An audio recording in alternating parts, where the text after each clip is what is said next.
कोल्हापुरामध्ये सासऱ्याकडूनच जावयाचं अपहरण झाल्याची धक्कादायक घटना घडली आहे।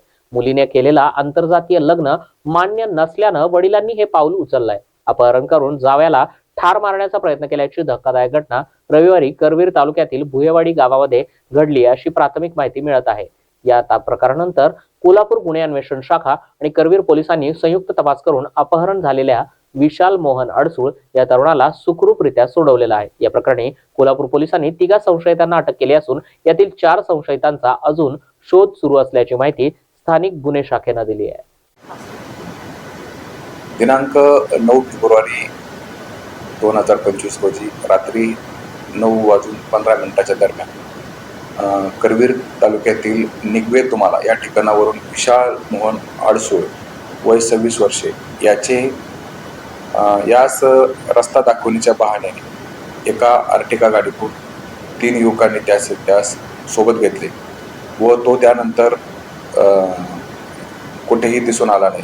त्यामुळे त्याबाबत करवीर पोलीस ठाणे येथे त्याचे वडील यांनी फिर्याद दिल्याने गुन्हा दाखल करण्यात आलेला होता।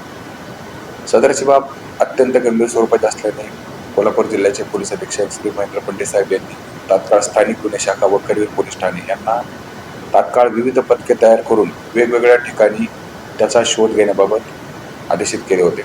त्या अनुषंगाने स्थानिक गुन्हे शाखेची वेगवेगळी 3 पथके तयार करण्यात आली होती।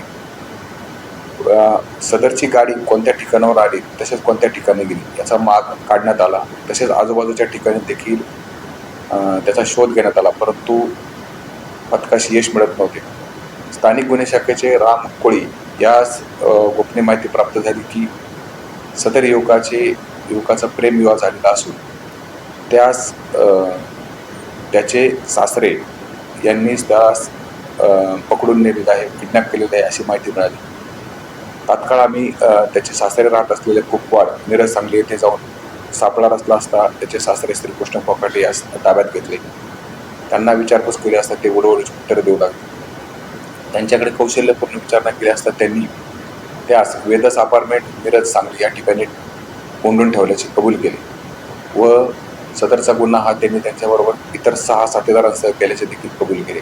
आम्ही तात्काळ वेदस अपार्टमेंट मिरज सांगली या ठिकाणी गेलो असता त्या ठिकाणी विशाल अडसूळ हा अत्यंत जखमी अवस्थेत व हात बांधलेल्या अवस्थेत मिळून आला व अपार्टमेंटचा दरवाजे लॉक होते, ते दरवाजे देखील आम्ही तोडून आत प्रवेश केला।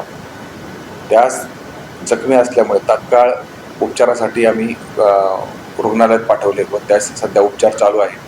त्याची मानसिक अवस्था सुद्धा सध्या अत्यंत खराब आहे। तर त्याचे सासरे श्रीकृष्ण कोकाटे यांना ताब्यात घेतल्यानंतर इतर साथीदार त्याचे इतर 2 साथीदार धीरज पाटील व राजेंद्र कट्टीमणी यांना देखील सदर गुन्ह्यामध्ये ताब्यात घेण्यात आलेले आहे।